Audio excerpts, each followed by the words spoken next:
At the present time, we are in the most serious situation that has faced Israel and her neighbors in the 64 years of Israel's existence. What is taking place today, as you and I talk, there are more bombs and rockets that are coming out of Gaza into Israel than ever before. And Israel, in turn, is retaliating with more and more air attacks on selected targets that they want to be able to get rid of so that there is a less of a threat to Israel in the future. It is getting to be worse than at the beginning when all of this started last Wednesday. And the thought is that this is going to continue at this rate for some time to come.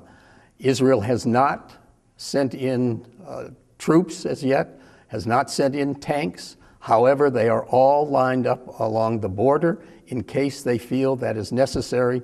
But at the present time, what we are dealing with are rockets coming out of Gaza into Israel and Israeli planes coming in and bombing selected targets in Gaza, as well as the Israeli Navy doing some shelling offshore.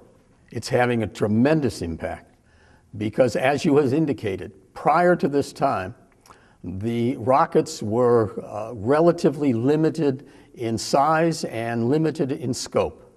However, thanks to the efforts that have primarily been sponsored by Iran, in seeing to it that Hamas has been able to get rockets that will go further, that will destroy more, and they have now been fired into Israel. We now see rockets coming to Tel Aviv, not hitting in Tel Aviv as yet. Thus far, many have fallen into the Mediterranean. Others have been exploded by the dome that Israel has as a protecting shield, but they can reach Tel Aviv. And we have also seen that they can reach, with their rockets, Jerusalem, the capital of Israel. That means that almost the entire population of the state of Israel stands in a stark concern, worrying about the possibility that there could be major destruction of life and property in their area. So it has had a tremendous effect. The hope was that that would never be the case, but now it is, and Israel is faced with the problem of dealing with this reality and responding to that reality.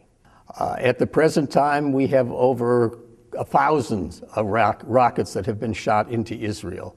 As I said, many of them have been blown up before they landed, but the vast majority are hitting targets in Israel. The way in which it came about and the reason for its escalation is because there is a change of thought within the Middle East today. Because of Arab Spring, we now find countries within the Middle East, all of them in some state of flux. So that you have the problems that are existing in Syria today. You have the problems that are existing in Egypt today. And only last week, Jordan has found protesters out in the streets calling for the downfall of the king. Libya has, you name country after country. Hamas looks at this and says, this may be the time, because there is so much unrest and such a focus of attention on the part of the world on what is taking place around us. Maybe this is the time to attack Israel, and to do so in a manner that we have not used before, and that will express our feelings and our contempt for the state of Israel. So they have said, all right, this is the time, and have gone forward with their attack. The reason that is taking place is there is a tremendous change, political change, in the Middle East. What you have today is the rise of the Muslim Brotherhood. They are taking control in areas such as Egypt, such as Libya. You have the problems that are facing Assad in Syria. But as the Muslim Brotherhood increases its presence in the governing areas of particular countries, they have made it very clear, as they have in the past, that they do not wish to see a state of Israel exist. They do not wish to see Israel go forward, either economically, militarily, you name it. They don't want Israel to succeed, and therefore they are more emboldened to support those who would attack Israel, those who would be willing to take Israel on in a military manner and to do what they could to cause unrest throughout the land. Hamas, a terrorist organization, is a perfect example of a group that these countries want to assist. What it means is they can supply them with rockets, with missiles, with arms, and they don't have to get involved themselves. They don't have to get themselves dirty. They have Hamas to represent them. Egypt, you had mentioned how Egypt has been supportive of Hamas and of Gaza. Egypt has opened up its borders to allow tunnels to be built and used to transport material. But this is the same Egypt and the same President Morsi who is now saying, we'll get together with representatives from Hamas, and then we will meet with representatives from Israel, and we will try to establish a ceasefire. He's trying to have it both ways, because prior to his expression of wanting to negotiate a ceasefire, his statement was, we support Hamas. We support what is being done. Now he, and I think that's probably in the influence of the United States, of our government, saying, we want this to come to an end. We need to not have open warfare of this nature. And you, who happen to be Egypt, a recipient of a great deal of funds from the United States, we need to have you take an active role. I don't know how trustworthy that active role is, because the bottom line is the Muslim Brotherhood wants the end of Israel and wants the end of the Jewish people. The thing that worries me the most at the present time is the escalation on both sides of rocketry, of bombing, because I have the sense that within Hamas and within the leadership of Israel, both sides are realizing that there is going to have to be some type of negotiated ceasefire. And before that comes, they want to inflict, both sides want to inflict as much harm as possible. Because once the ceasefire comes, and Israel has made it very clear, we want a ceasefire, but that ceasefire means no more rockets at all. Not to Tel Aviv, not to Ashkelon, not to Jerusalem. Cut out the rocketry, and we will stop all of our activities. If that's the decision, then right now they're saying, okay, we better get in as much of an attack as possible, because once the end comes, we will have to step back. And that's what I feel that is happening. Now, the flip side of that is there is talk about a ceasefire. But throughout the history of Israel's existence, her better than 64 years of history, there have been many, many talks with Israel's neighbors, and most of them have gone nowhere. Most of them have been an exercise in futility. That still is very, very possible today. So I can't say for sure that a ceasefire is going to be today, tomorrow, next week. It's possible, but I don't believe that reality is before us, and I don't believe that either side sees that as a reality, so they are escalating their activities. When Arab Spring came into existence, Israel sat back, said to, the government leaders said to one another, and they in turn said to the citizenry of Israel, we keep quiet. We stay very, very still, and we watch. We watch to see which way things are going to turn in Egypt, in Libya, in Syria, in Jordan, all of the countries that surround Israel. Let's see how they're going to turn. The reality that has now made itself very clear to Israel is they are not turning toward democratic rule. What they are turning to is Islamic rule, primarily the Muslim Brotherhood. What they are turning to is a wish on the part of the leadership and many people who are living in these countries of an introduction of Sharia law that would say Israel must go. Israel must be destroyed. Jews must be destroyed. Those who do not follow our basic teachings, regardless of what their faith or ideology happens to be, they must go. Israel sees this and says, we've got a peace treaty with Egypt. We've got a peace treaty with Jordan. We have had very positive relationships with Syria, at least within the Golan, there has not been problems. Now we look at it. There are problems in the Golan. There have been problems in the Sinai.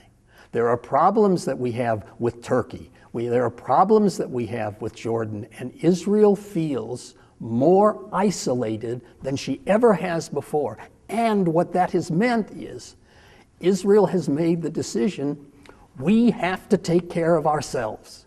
We cannot count on the support or the assistance of anyone, even our greatest ally, the United States.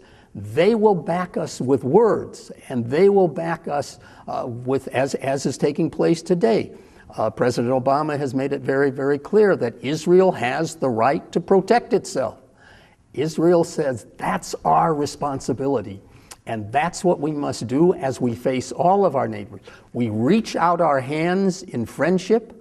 We reach out our hands in the hope that we can develop relationships that are of the most positive nature, but at the same time, we watch what is happening, and we must be prepared for any activity, any action, anything that takes place, because we have to take care of ourselves.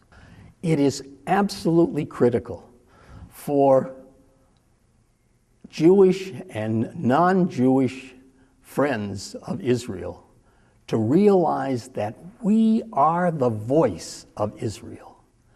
We are the country that stands up for Israel. We are the ones who must go to our governmental people on the local, state, and national level to bring the word of what Israel is going through, what Israel is experiencing, and Jews and non-Jews together are able to do this, and it's necessary because Israel can't do everything on its own. Israel has to have the help and the support of the diaspora, and that's who we are. It is up to us to speak out. It is up to us to write letters to the editors. It is up to us to march. It is up to us to rally. We need to let Israel know she is not alone. Today in her world, she feels alone. She has to know that here in the United States, as well as other places in the world, but primarily the United States, she is not alone, and we will never, ever turn our backs on her.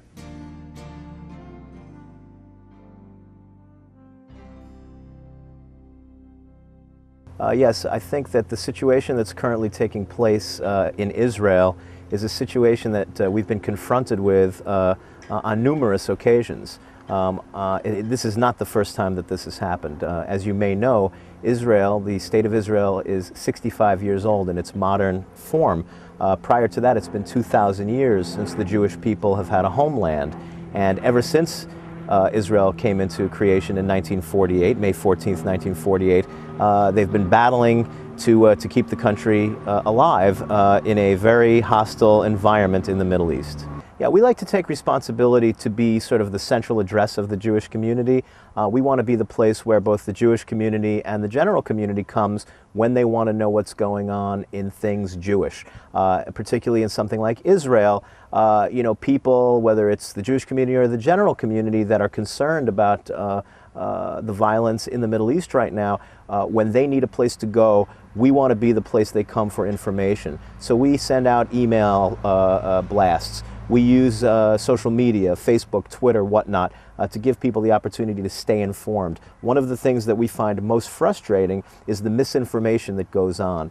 Just a small example, if you read a lot of what's going on in the media, you will see discussions about when exactly did this take place. Was the response of the Hamas folk because of an assassination? What's not recognized is the fact that missiles continue to come into these rockets. These Qassam and Katyusha rockets have continuously flown into to the southern part of Israel and other parts of Israel for years. And what really has stimulated this particular occurrence, this rise up, is an increasing diet of these rockets coming in. What other country in the world would tolerate a single missile coming into their borders? Israel finally felt it was time to do something about it, and hence we find ourselves in this situation. I think that, in particular, Federation has always been there when crisis takes place.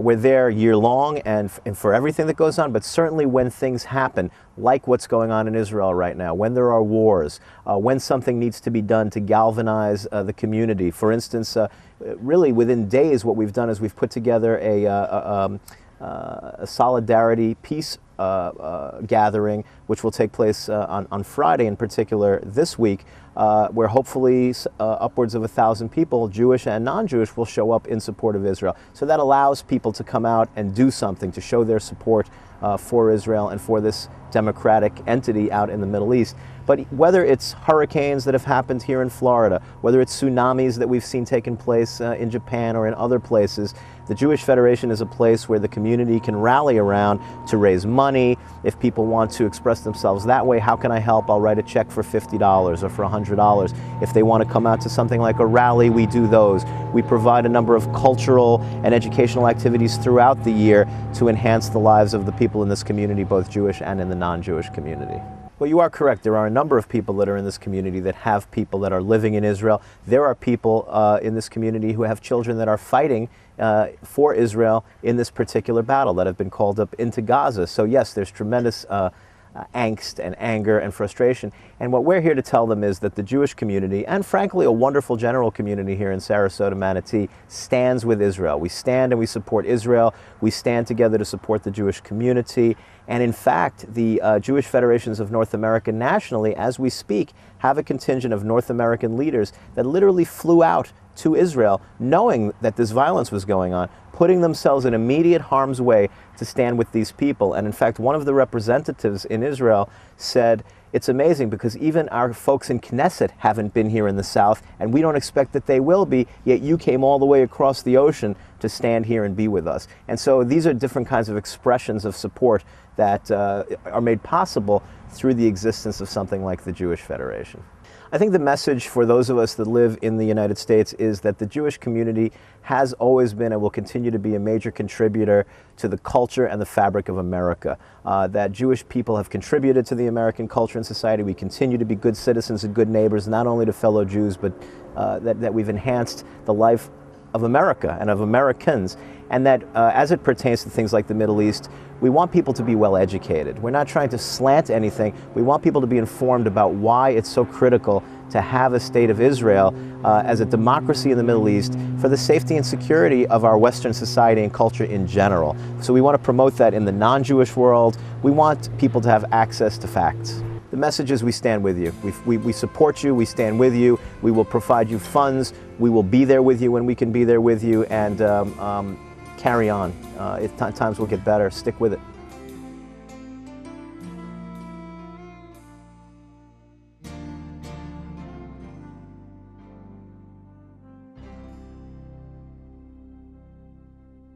I came to the States 20 years ago with my husband, Ofer, and currently I'm working at the Jewish Federation as the Director of Holocaust Education and Israeli Programs. As you can hear by my accent, I was born in Israel, and I can still say that I lived in Israel most of my life. And to be serious now, I'm extremely concerned about the situation. My parents, Elizabeth and Naftali Kenner, Kenner, live in Ashkelon, and for the last 12 years, it had been extremely stressful for them to deal with constant bombing from the Gaza Strip, and basically they're not able to maintain a normal routine life. My father is a Holocaust survivor, and he fought in some of the wars in Israel, and now towards his last part of his life has to deal with such stressful situation. So I think that it's just a horrendous time for them. Ashkelon is on the shore of the Middle East. It's a beautiful town. I was born there and lived there for most of my life. My parents were educators. My mom taught English for many, many years. She's originally from India. And my father was also an educator in elementary school. It's a beautiful town, and the people there all they seek and all they want is to live in peace and maintain a normal routine. Yes, the psychological effect on people, and especially people at the same age as my parents, is extremely difficult, extremely stressful. Many times when I speak with my parents on a daily basis, I do hear that my father actually doesn't bother to go to the bomb shelter because at the age of 75 and he's handling and dealing with health problems, he says, what's the use? And so it's kind of like, for me, as his daughter, hearing that and living so far away and not be able to be there physically and help them, it's also extremely stressful and depressing. And so I believe that, when they have, when they're actually outside walking or doing their, routine or going to the supermarket, again, they hear the siren and they have to find a cover right away. And again, just imagine to yourself, people at their age trying to find a cover, the siren, the sound of the bombs, it's very, very difficult, very stressful and difficult. Well, obviously, we need to understand that Israel is seeking to live in peace. The Israeli citizens, all they want is to live in peace. And we are not seeking to fight, we are not seeking to kill, we are seeking to live in peace, and we would like the world to understand that we have the right to defend ourselves. We have the right to defend ourselves, and we have the right to live like any other citizens in the world. I would say that, first of all, I love them, and I miss them, and if I had the chance to be there right now, I would be there right now.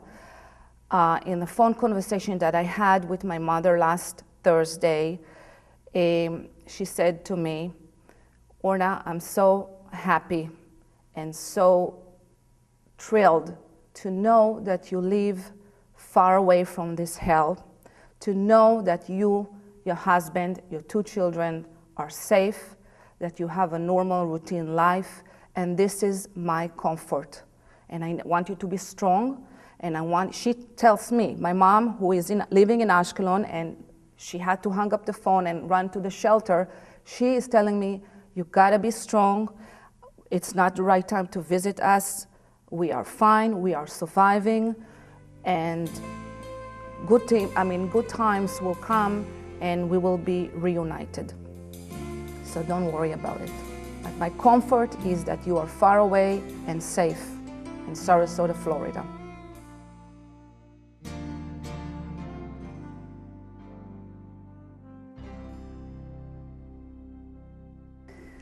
Well, it's not only a physical impact, it's absolutely an emotional impact and psychological. You know, these kids are hiding under their desks, they're hiding in shelters, they're not having normal lives, they're not going to school like normal kids. And it's really rough on them, you know, to live in a constant state of fear where, you know, these warning signs could go off at any time, and, you know, it's in some places they have 15 seconds to get into a bomb shelter. I mean, it's not only affecting their education, but also there's a lot of problems with psychological issues with children in Israel, especially in the south. I lived in Israel.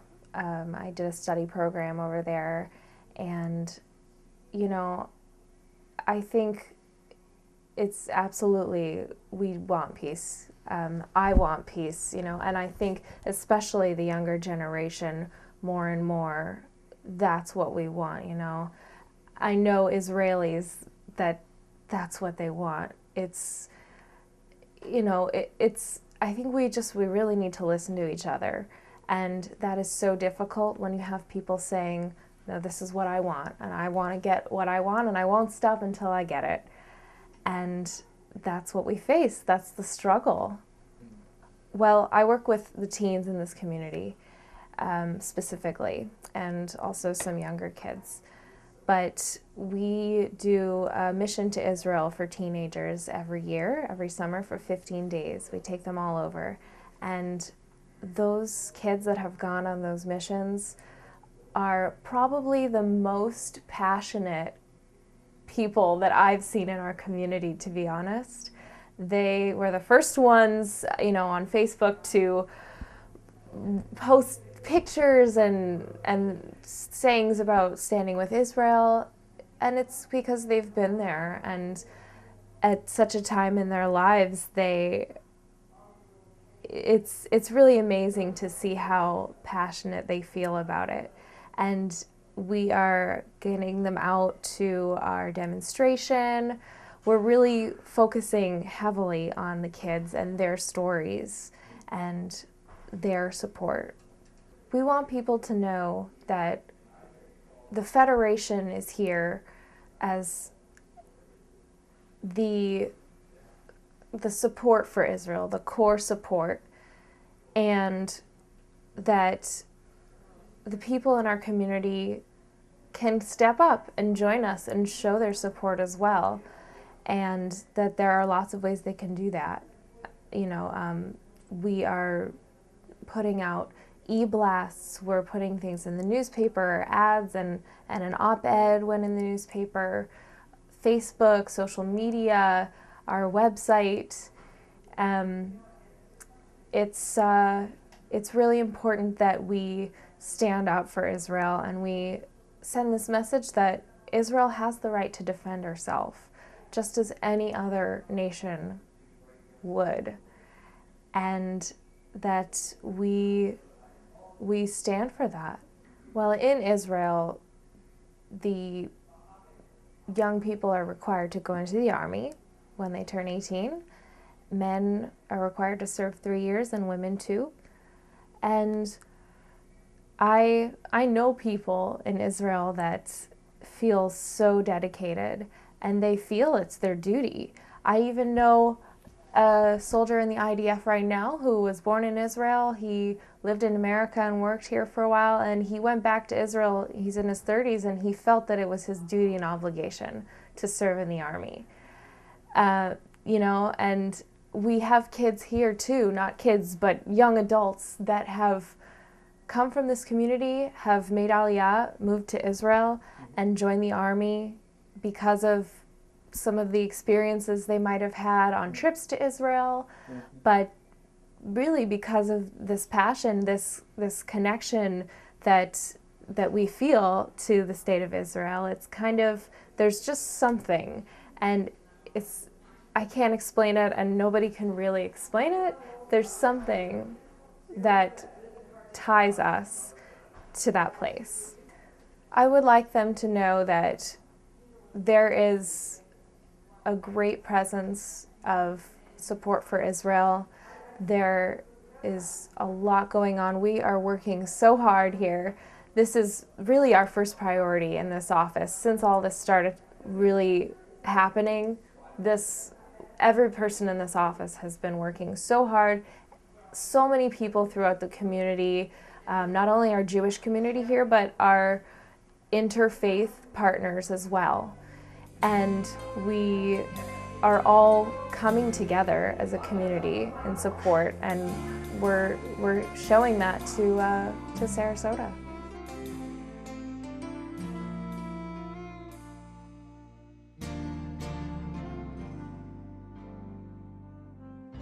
Arab Spring, I know Rabbi Simon talked about Arab Spring, but I think there are a lot of repercussions from Arab Spring that people don't understand or don't want to talk about. For example, the Muslim Brotherhood has taken a position of power because of it. They're funded a lot by Iran. They're tied into Hamas, to Hezbollah, terror organizations. For a little history, the Muslim Brotherhood was founded in 1928. They wanted to bring people back to the times of Muhammad. They wanted a strict interpretation of Islam. They wanted what is known as Sharia law. One of the rules is that if a Muslim government ever takes over a country, it's theirs forever. So what that means is Israel, of course, the Muslim had controlled Jerusalem at one time, parts of Italy, Spain. They believe that belongs into what they call the Muslim Caliphate, which is like a world nation. The word for it is Ummah. And so a world nation means that there will be peace when everybody, there'll be peace in the world, but the problem is everybody has to be conservative Muslim. No place for Christians, no place for Jews. And what's also happened and bubbled up over the past years with this is a great amount of pressure on the Christian community. If you take an example of Egypt, Egypt is between 83 and 88 million people, and there's 8.5 million Coptic Christians. The Copts are a very ancient Christian community. They're fabulous people, very educated. They're under a great deal of pressure. There have been raids on Coptic churches. They have been, it's not by the government necessarily, it's by groups who sometimes are supported by the government. You know, now the Muslim Brotherhood, when there was, before the so-called election, Tahrir Square in Egypt, our government felt that 75% of the people that were revolting against Mubarak were in fact in favor of democracy. When the election happened, it was 45% Muslim Brotherhood, 25% Salafists, which are much more extreme, and only 15% in favor of democracy. We totally missed the boat. And so what happens, these people, and there's even fighting among the Muslim Brotherhood, but they want to take things back to Muhammad's day. They believe that Christians and Jews in particular are people of the book, but they're dahimi, which means they are infidels. They are non-believers. For example, as late as 1948 in Yemen, Jews and some Christians had to pay a fee to live, a tax to live in the community. Could you believe in 1948 Jews had to wear a yellow jacket, a special yellow jacket, not that many years ago, because they want to show them different. I mean, if they take it back to the real conservative people, if you ride a donkey and you're with a Christian or a Jew, they have to be behind you. They can't walk with you. I mean, it's scary stuff. You know, I worry about Sharia law, and I want to say this. There are plenty of good Muslims in the world, okay? There are many Muslims that don't believe in Sharia law, but Sharia law is dangerous. Sharia law means, okay, stoning, clitoral mutilation often of 8, 9, 10-year-old girls against their will. It means if a woman is raped, they have to have 4 male witnesses that said what they did. And if she goes back to her family, they're obligated many times to kill her as an honor killing. By the way, it's happening in the United States. I don't know if you know that. There are a number of honor killings in the United States, mostly among more devout or radical Muslims who believe in Sharia law. The motto of Sharia law goes something like this. Allah is our objective. I'm going to read a little. The Prophet is our leader. The Quran is our law. Jihad, you know, radical, is our way. Dying in the way of Allah is our highest hope. Allah Akbar. It's very scary. I heard a Muslim preacher 2, 3 years ago who said, I want to speak to the women of America and the West. Someday, 10 years from now, 20 years, it doesn't matter, one of 3 things going to happen to you. You're going to be dead, you're going to be our slave, and by the way, we have a history of that, or you're going to be wearing a black burqa and a veil. This is what they believe. It's frightening. He said, and I've heard it over and over, the reason we're going to win against the West, against Christians and Jews, is Christians and Jews believe in life. We believe in death. Very frightening.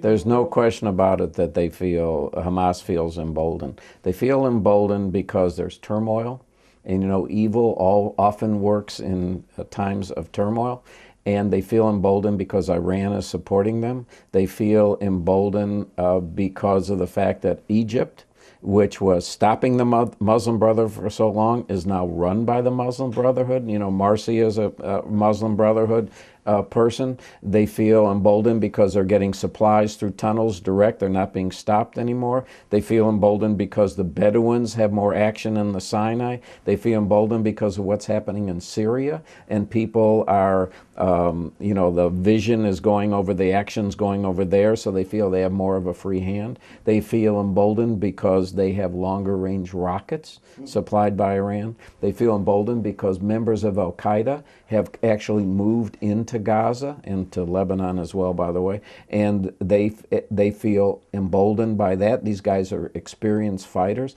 They feel emboldened that now they have a factory making long-range missiles that was built by Iran and by, you know, Republican Guard in Iran, and so all that gives them, you know, I don't want to say courage, because they're not courageous. They go after children and people like that, but it does make them feel more bold. When a rocket comes from Gaza or from Lebanon and it explodes, the Israelis pick up the pieces, they mark them, they date them, they put the time on them, and they're cataloged. We have 12,000 of those rockets. If you go to a town called Sderot, which is a stone's throw away from Gaza, I've been there many times, okay? It's a town of 22,000 people. They have 5,800 bomb shelters.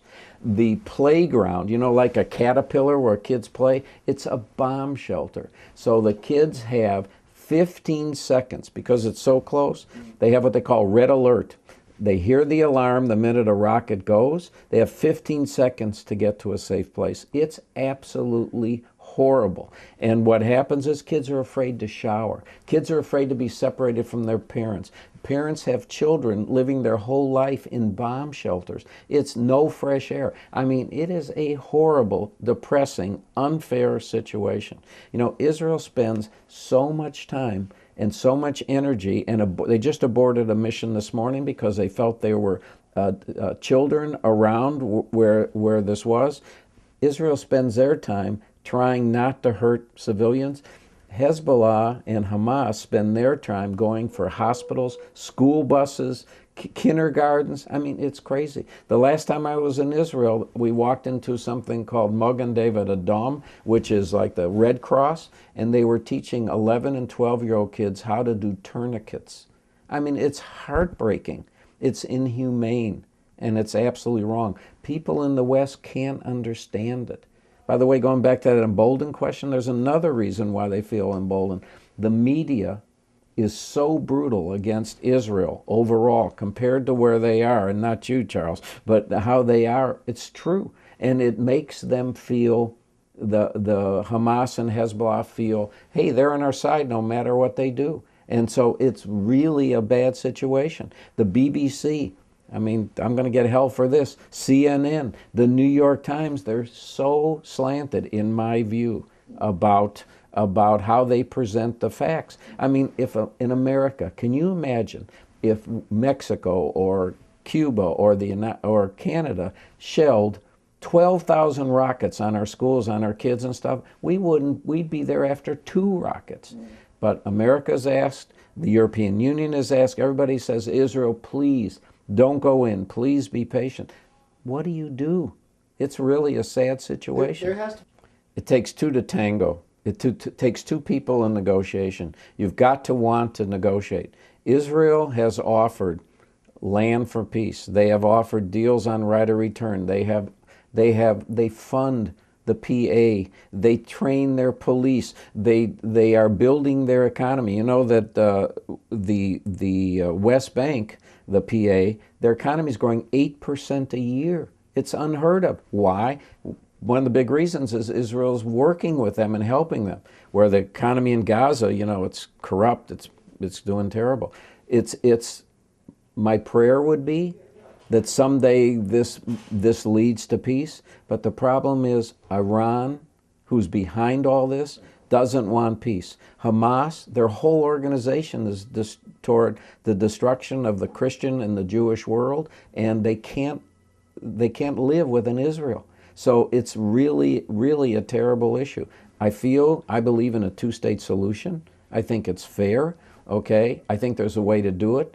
Their negotiations are close. They said they're off 3% in the land that they want to give up. You certainly can get that negotiated. It's because they don't want it, and it makes it very impossible.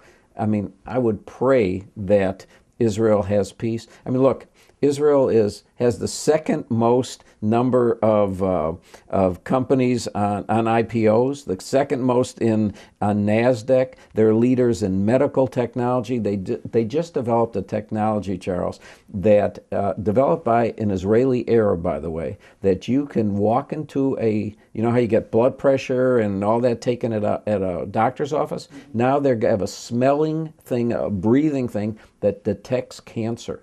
Can you imagine how great that is? They just discovered. They have a pill that you take instead of getting a barium test. It's a camera that you take and takes pictures all the way down. I mean, they're incredible. What they do in agriculture. They spend so much time in Africa training people to get a drought-resistant wheat, to how to do wonderful health things. You know, they have crews that go like in Haiti, and they build medical missions. We are taught as Jews that we have responsibility to the rest of the world. They have something called Tikkun Olam, which means repair the world. We feel that we want to repair the world, but we also have an obligation to our children and grandchildren, and that is we can't let our country or our people be destroyed just because you can turn the other cheek for so long. You can't turn it forever. You'll be dead. Okay? People learn, you know, I'm a Holocaust teacher. People learned in the Holocaust, you got to stand up for what you believe in. Okay? And Israel knows, turn the other cheek, but there comes a time when your country is at risk, your children and grandchildren are at risk, you got to stand strong. And that's what I feel is going to happen. There may be a miracle, maybe there'll be peace, but I'm not hopeful at all because when you have a whole country, countries, you know, there's 1.6 billion Muslims in the world. There's 13 million Jews in the world. But here's the story, and this is the message I want to tell the rest of the world. Okay? Once the Jews go, you're next. We're the canary in the coal mine. We need the Christian world. We need the Buddhists and the Hindus to understand what's happening here. You got to be an upstander. So I say that, I beg the people in your church, you know, we do a lot of outreach to the Christian community, in your church, in your synagogue, whatever, please tell the story what's happening in Israel. Educate your people. It's just really important. This is, I don't look at it as Israel at risk. I look at it as America and the free world at risk. I really do. So, you know, we just sent a mission over to Israel, to the south where the bombing is, to tell them, you know, we are here for you. Our little Jewish community here in Sarasota, which is 17,000 people, is so strong for Israel. You know, we're having 14 events for Israel's 65th birthday and anniversary. We're having a fabulous thing with the Christian community at Robards Arena. We send letters, we send emails, we let them know we're behind them. You know, I took a group up at, and we served breakfast to the Israeli Tank Corps on the Golan Heights, and it was pouring down rain, and this soldier, 19 years old, starts crying. He said, I didn't know America cared. Tough. We care.